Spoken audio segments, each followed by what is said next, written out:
On the day of my husband's funeral, the sky was strangely quiet, as if the world itself was holding its breath. People filled the house whispering condolences, but my mind was numb. I kept staring at the empty chair where he always sat every morning with his tea after the burial.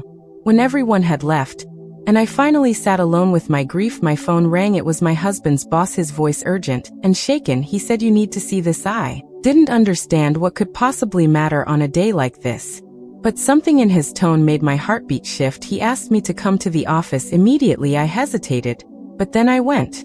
The office felt colder than usual, lights dim, corridors empty, as if they were grieving too. His boss met me at the door, his eyes red as if he too had cried. He led me into my husband's cabin and locked the door behind us. He opened his laptop and played a video. He said this was recorded 2 days before the accident. My breath caught. I saw my husband sitting in that very room looking frightened. He said, "If you are watching this, something has happened to me, and it wasn't an accident." My hands shook.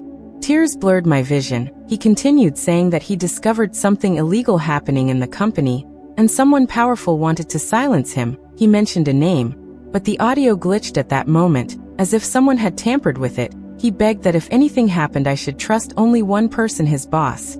I looked at the boss, confused. He explained that my husband had come to him with evidence, files, documents, proof of money laundering.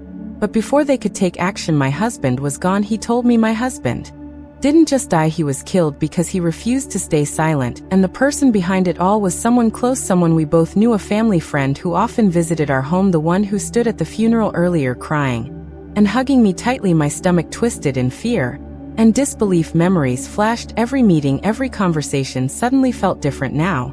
Before I could process more, there was a loud knock at the office door. The boss signaled me to stay quiet. The knock grew harder. Someone knew we were inside, someone who wasn't supposed to know I had come. The boss whispered to hide and pointed towards the storage closet. I slipped inside, trying to breathe softly through my trembling hands. I heard the door crash open, and footsteps entered the room. A familiar voice spoke. It was the same family friend, asking in a calm, cold tone, "Where is she?" "I know.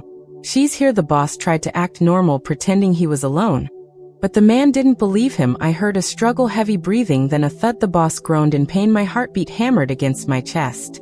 The footsteps came closer towards the closet. I felt the shadow under the door. Suddenly the fire alarm blared throughout the building, sprinklers spraying water everywhere. Chaos erupted outside. Someone must have triggered it. The footsteps stopped, then rushed away. I waited until the noise faded, then opened the door. I found the boss on the floor, injured but conscious. He whispered, "Run and take the file hidden in the bottom drawer." I opened it. Soaked papers inside detailed everything my husband had sacrificed his life for. My tears mixed with the falling water. I felt fear and strength rise together inside me. I helped the boss stand, and we escaped through the emergency exit. Outside, police sirens were approaching. Someone must have reported the alarm. The boss told me that now that the truth was out, we couldn't stop the investigation anymore. He assured me he would give the police everything, including my husband's final message. I stared at the building, feeling the weight of everything that had happened in just a day: grief, anger, and a strange sense of pride that my husband had died trying to do the right thing. The police took our statements and assured us they would arrest the man responsible. It would take time, but justice had already begun its path. At home later that night, I sat alone watching my husband's final video one more time. His eyes filled the screen, eyes full of love and fear. He told me to be strong, to protect our daughter, to never let the truth die. I touched the screen, whispering, "I promise." I cried for hours, but inside me something had shifted. I wasn't just a grieving widow anymore. I was a witness to his courage, a keeper of his truth. The story didn't end with his funeral, it began with it.